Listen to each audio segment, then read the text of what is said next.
கல்லூரி மாணவிகளை தவறாக வழிநடத்தியதாக தொடரப்பட்ட வழக்கில் பேராசிரியை நிர்மலா தேவி குற்றவாளி என விருதுநகர் 2வது நீதித்துறை நடுவர் நீதிமன்றம் தீர்ப்பு வழங்கியுள்ளது. தீர்ப்பு விவரம் என்ன? விருதுநகர் மாவட்டம் அருப்புக்கோட்டை தனியார் கல்லூரியில் கணித உதவி பேராசிரியராக பணியாற்றி வந்தவர் நிர்மலா தேவி. இவர் தன்னிடம் படிக்கும் மாணவிகளை மதுரை காமராசர் பல்கலைக்கழகத்தின் பெயரை கூறி தவறாக வழிநடத்தியதாக 2018ஆம் ஆண்டு ஏப்ரல் மாதம் ஆடியோ ஒன்று வெளியாகி வைரலானது. நீங்க என்ன பண்ணணும் அப்படின்னா, இப்போ அவங்க சில விஷயங்கள் சக்சஸ்ஃபுல்லா முடிக்கிறதுக்கு காலேஜ் ஸ்டூடெண்ட்ஸ் அவங்க சில விஷயங்களுக்காக எதிர்பார்க்கிறாங்க. ஏன்னா இது வரைக்கும் நான் அந்த லெவலுக்கு நான் இறங்கினது இல்ல. நான் இந்த அளவு தான் என்னால சொல்ல முடியுது சில விஷயங்கள் சொல்றத. ஏன்னா நீங்க ஈஸியா புரிஞ்சுட்டீங்க அப்படின்றதுல நான் நம்புறேன். தமிழகம் முழுவதும் பெரும் பரபரப்பை ஏற்படுத்திய இந்த சம்பவத்தை அடுத்து நிர்மலா தேவி மீது நடவடிக்கை எடுக்க கோரி கல்லூரி நிர்வாகத்திடம் மாணவிகள் புகார் அளித்தனர். இதனால் அவர் தற்காலிக பணி நீக்கம் செய்யப்பட்டார். நிர்மலா தேவி மீது சட்டப்பூர்வ நடவடிக்கை எடுக்க கோரி அருப்புக்கோட்டை நகர் காவல் நிலையத்தில் கல்லூரி செயலாளர் ராமசாமி புகார் அளித்தார். நிர்மலா தேவி மீது மாணவிகள் 5 பேரும் புகார் அளித்தனர். அனைத்து ஆதாரங்களையும் சேகரித்த அருப்புக்கோட்டை நகர் போலீசார் 2018ஆம் ஆண்டு ஏப்ரல் 16ஆம் தேதி வழக்கு பதிவு செய்து நிர்மலா தேவியை கைது செய்தனர். பின்னர் இவ்வழக்கை சிபிசிஐடி போலீசார் விசாரணைக்கு மாற்றி தமிழக அரசு அறிவித்தது. தொடர்ந்து நடத்தப்பட்ட விசாரணையில் பல்கலைக்கழக உதவி பேராசிரியர் முருகன், ஆய்வு மாணவர் கருப்பசாமி ஆகியோருக்கும் இதில் தொடர்பு இருப்பது தெரிய வந்தது. இருவரையும் கைது செய்த போலீசார் நிர்மலா தேவி உட்பட 3 பேர் மீதும் பெண்களுக்கு எதிரான வன்கொடுமை தடுப்புச் சட்டம் உள்ளிட்ட 4 பிரிவுகளின் கீழ் வழக்கு பதிவு செய்தனர்.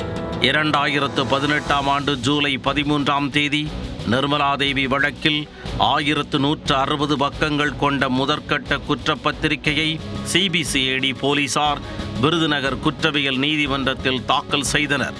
2018ஆம் ஆண்டு செப்டம்பர் மாதம் 7ஆம் தேதி 2வது கட்டமாக 200 பக்கங்கள் கொண்ட குற்றப்பத்திரிகையை தாக்கல் செய்தனர்.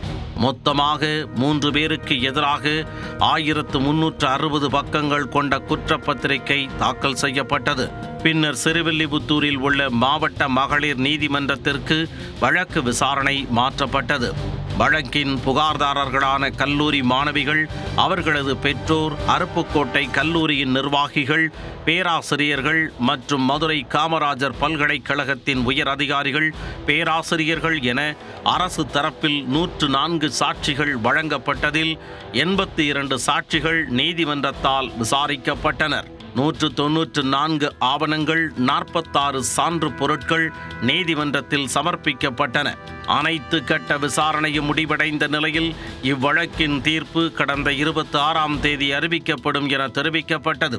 ஆனால் அன்றைய தினம் நீதிமன்றத்தில் பேராசிரியர் நிர்மலா தேவி ஆஜராகாததால் இவ்வழக்கின் தீர்ப்பு ஏப்ரல் 29ஆம் தேதிக்கு தள்ளி வைக்கப்பட்டது. அதன்படி திங்கட்கிழமை நீதிமன்றம் தீர்ப்பு வழங்கியது. முதல் நபராக குற்றம் சாட்டப்பட்டுள்ள நிர்மலா தேவி குற்றவாளி என நீதிபதி பகவதியம்மாள் அறிவித்தார். மேலும் குற்றம் சாட்டப்பட்ட 2 மற்றும் 3ஆம் குற்றவாளிகளான உதவி பேராசிரியர் முருகன், ஆராய்ச்சி மாணவர் கருப்பசாமி ஆகியோர் மீது தகுந்த ஆதாரங்கள், சாட்சியங்கள் இல்லாததால் விடுதலை செய்வதாக நீதிபதி அறிவித்தார். அந்த கேஸ் ஆரம்பிச்ச டே 1லேருந்து நான் சொல்லிட்டே இருந்தேன், என் கணவர் மேல எந்த தவறு இல்லைன்னு. அது இன்னைக்கு நிரூபிக்கப்பட்டது, நீதி வென்றது. எங்க மேல எந்த தப்பும் இல்லைங்கிற பட்சத்துல எங்களுக்கு நியாயம் கிடைச்சிருக்கு, ரொம்ப சந்தோஷம்.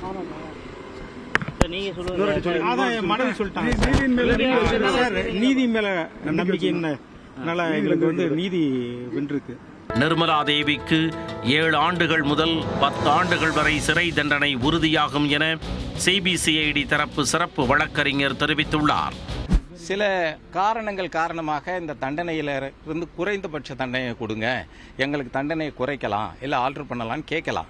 பட் இதை பொறுத்த மட்டுக்கும் செக்ஷன் 370 கிளாஸ் 1 கிளாஸ் 3 பொறுத்த மட்டுக்கும் டிராஃபிக்கிங் ஆஃப் பர்சன் ஐபிசியில் அது மேண்டேட்ரியாக 10 இயர்ஸ் 7 இயர்ஸ் மேண்டேட்ரியாக கொடுத்தாகணும். அதாவது விக்டிம் வந்து ஒரு ஆள் தனிநபராக இருந்தால் 7 ஆண்டு காலமும், மோர் தென் 1%. இதில் வந்து பாதிக்கப்பட்ட மாணவிகள் 4 பேர்கள். அதனால அவங்களுக்கு 10 வருஷம் தண்டனை கொடுக்கணும்ன்றது அது மேண்டேட்டரி ப்ரொவிஷன். நிர்மலா தேவி தரப்பில் ஆஜரான வழக்கறிஞர் Suresh Napoleon, immoral traffic prevention act சட்டத்தின்படி குற்றம் சாட்டப்பட்டுள்ள நபருக்கு வழங்கப்படும் தண்டனை குறித்து வாதங்களை முன்வைக்க எங்களுக்கு இறுதி வாய்ப்பு தர வேண்டும் என கோரிக்கை விடுத்தார். இதேபோல பிரசாந்த் பூஷன் மீதான வழக்கிலும் கூட சுப்ரீம் கோர்ட் இறுதிக்கட்டத்தில் எதிர்தரப்புக்கு வாய்ப்பு வழங்கியிருக்கிறது என மேற்கோள் காட்டி தனது தரப்பு வாதங்களை முன்வைத்தார். இதைத் தொடர்ந்து அரசு தரப்பு வாதங்களையும் கேட்டறிந்த நீதிபதி பகவதி அம்மாள் ஒரு நாள் அவகாசம் அளித்து தண்டனை விவரம் செவ்வாய்க்கிழமை பிற்பகலில் அறிவிக்கப்படும் என வழக்கை ஒத்திவைத்தார்.